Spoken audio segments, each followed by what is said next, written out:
नमस्कार, ये आकाशवाणी शिमला है। अब आप पूनम शर्मा से प्रादेशिक समाचार सुनिए। आज के मुख्य समाचार। प्रदेश में कोरोना मामलों में वृद्धि के चलते नई बंदिशें लागू। 23 मार्च के बाद मेलों के आयोजन पर रहेगी रोक। मुख्यमंत्री ने शिमला में लोकतंत्र प्रहरियों को किया सम्मानित। आपातकाल को बताया इतिहास का महत्वपूर्ण हिस्सा। उच्च न्यायालय के मुख्य न्यायाधीश न्यायमूर्ति एल नारायण स्वामी ने युवाओं में नशे की बढ़ती प्रवृत्ति पर जताई चिंता। और प्रदेश कांग्रेस ने 4 नगर निगमों में पार्टी उम्मीदवारों के नाम अंतिम स्वीकृति के लिए हाईकमान को भेजे। कोविड-19 महामारी के खिलाफ देश एकजुट होकर लड़ रहा है। आप भी हमारे साथ सुरक्षा और बचाव के 3 आसान एहतियाती उपायों का संकल्प लें।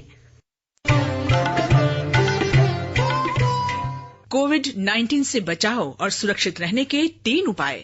मास्क लगाएं, 2 गज दूरी है जरूरी, सुरक्षित दूरी रखें, हाथ और मुंह साफ रखें। अब समाचार विस्तार से। प्रदेश में कोरोना के बढ़ते मामलों को देखते हुए राज्य सरकार ने नई बंदिशों को लेकर दिशा निर्देश जारी कर दिए हैं। राज्य सरकार द्वारा आज जारी अधिसूचना के अनुसार प्रदेश में 23 मार्च के बाद मेलों का आयोजन नहीं होगा। वर्तमान में जो मेले चल रहे हैं वे 23 मार्च तक हर हाल में निपटाने होंगे। 25 मार्च के बाद सभी सामाजिक, सांस्कृतिक, धार्मिक और राजनीतिक कार्यक्रम जिला प्रशासन की अनुमति से ही आयोजित किए जा सकेंगे। स्थानीय प्रशासन इस पर कड़ी निगरानी रखेगा ताकि नियमों की अवहेलना न हो। मास्क न पहनने वालों पर गंभीरता से कार्रवाई करने को कहा गया है और नो मास्क नो सर्विस के आदेश भी तुरंत प्रभाव से लागू किए गए हैं। बसों, रेल और टैक्सियों में बिना मास्क सफर करने की अनुमति नहीं दी जाएगी। कृषि व पशुपालन मंत्री वीरेंद्र कंवर ने कहा है कि केंद्र सरकार ने हिमाचल की पहाड़ी गाय गौरी के संवर्धन के लिए 4 करोड़ 64 लाख रुपए की परियोजना को मंजूरी दी है। उन्होंने कहा कि सरकार पहाड़ी गाय पर अनुसंधान कर इसकी नस्ल में सुधार करेगी और इसके लिए एक शोध केंद्र स्थापित किया जाएगा। वीरेंद्र कंवर ने ऊना जिले के बंगाणा में पशुपालन परिषद की कार्यशाला में बताया कि शोध केंद्र के लिए जगह चयन करने की प्रक्रिया शुरू कर दी है। उन्होंने कहा कि सरकार प्रदेश की सड़कों को बेसहारा पशु मुक्त बनाने की दिशा में भी निरंतर प्रयास कर रही है। मुख्यमंत्री जयराम ठाकुर ने आज शिमला में एक समारोह में 66 लोकतंत्र प्रहरियों को सम्मानित किया। इस अवसर पर उन्होंने कहा कि आपातकाल स्वतंत्र भारत का एक महत्वपूर्ण हिस्सा है और जिन लोगों ने आपातकाल के खिलाफ आवाज उठाई व कड़ा संघर्ष किया उन्हें हमेशा याद रखा जाना चाहिए। उन्होंने आपातकाल को देश के इतिहास का एक महत्वपूर्ण हिस्सा बताया और कहा कि युवाओं और भावी पीढ़ी को इससे परिचित होने की जरूरत है। मुख्यमंत्री ने कहा कि आपातकाल के दौरान जेलों में बंद किए गए लोगों को सम्मानित करने के लिए राज्य सरकार द्वारा लोकतंत्र प्रहरी सम्मान योजना शुरू की गई है। उन्होंने बताया कि हाल ही में हिमाचल प्रदेश लोकतंत्र प्रहरी बिल 2021 विधानसभा में पारित किया गया है, जिससे आपातकाल में जेल में गए लोगों को सम्मान राशि मिल सकेगी। इस अवसर पर लोकतंत्र प्रहरी समिति के अध्यक्ष व शहरी विकास मंत्री सुरेश भारद्वाज ने आपातकाल के समय को एक काला अध्याय करार दिया और आपातकाल की संपूर्ण पृष्ठभूमि को उजागर किया। सामाजिक न्याय व अधिकारिता मंत्री सरवीण चौधरी ने कहा है कि राज्य सरकार ने शगुन नाम से नई योजना शुरू की है।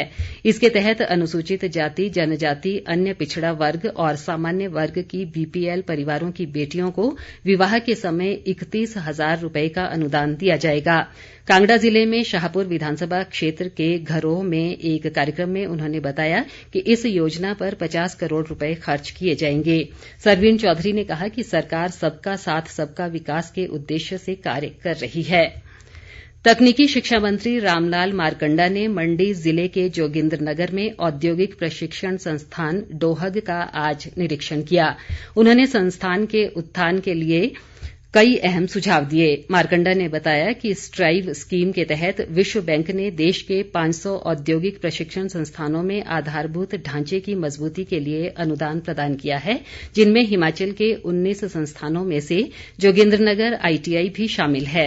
उन्होंने कहा कि महिला सशक्तिकरण व उत्थान में तकनीकी शिक्षा की भी अहम भूमिका है। शहरी विकास मंत्री सुरेश भारद्वाज ने राजधानी शिमला के खलीनी में आज नवनिर्मित ओवर ब्रिज का लोकार्पण किया। उन्होंने कहा कि अमृत मिशन के तहत शहर के विभिन्न क्षेत्रों में 5 करोड़ रुपए की लागत से ओवर ब्रिजों का निर्माण किया जा रहा है। उन्होंने कहा कि शहर के विभिन्न वार्डों में विकास कार्य निरंतर जारी है।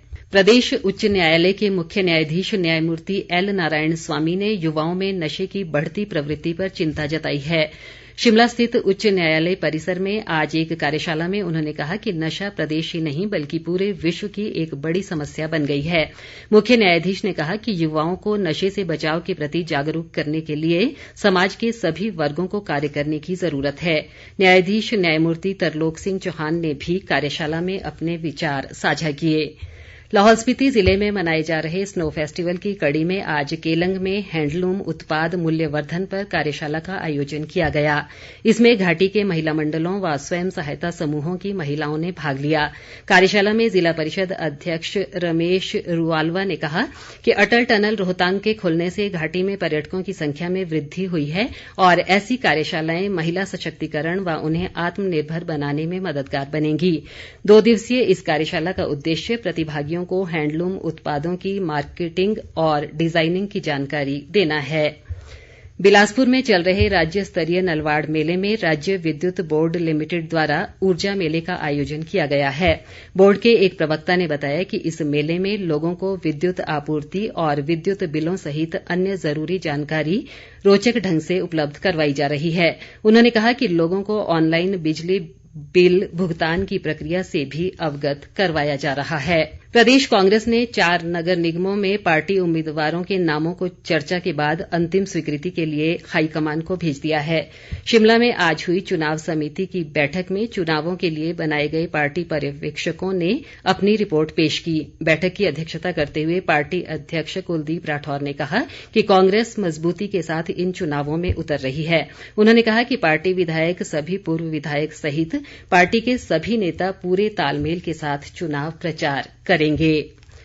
सोलन नगर निगम के 7 अप्रैल को होने वाले मतदान के लिए शहर के सभी 17 वार्डों में मतदान केंद्र निर्धारित कर दिए गए हैं। इस संबंध में राज्य चुनाव आयोग के निर्देशानुसार अधिसूचना जारी कर दी गई है। जिला निर्वाचन अधिकारी ने निर्धारित मतदान केंद्रों में बिजली, पेयजल और शौचालय जैसी मूलभूत सुविधाएं सुनिश्चित बनाने के निर्देश दिए हैं। भाजपा के वरिष्ठ नेता व पूर्व मुख्यमंत्री शांता कुमार ने योग को स्कूलों में अनिवार्य विषय के रूप में पढ़ाने की जरूरत पर बल दिया है। वे आज प्रदेश योगासन खेल संघ द्वारा आयोजित राज्य स्तरीय ऑनलाइन योगासन प्रतियोगिता के समापन पर बोल रहे थे।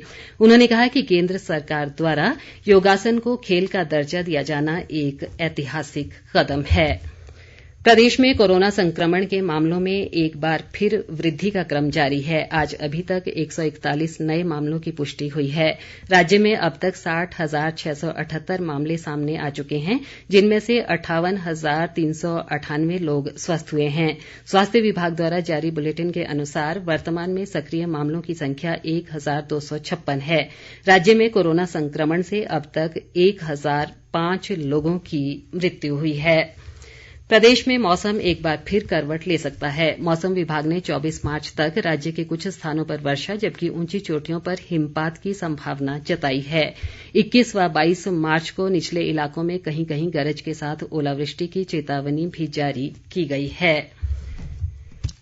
प्रधानमंत्री नरेंद्र मोदी रविवार 28 मार्च को आकाशवाणी पर मन की बात कार्यक्रम में देश विदेश के लोगों से अपने विचार साझा करेंगे। ये मासिक रेडियो कार्यक्रम की 75वीं कड़ी होगी। प्रधानमंत्री ने लोगों से इस कार्यक्रम के लिए 25 मार्च तक अपने सुझाव भेजने का आग्रह किया है।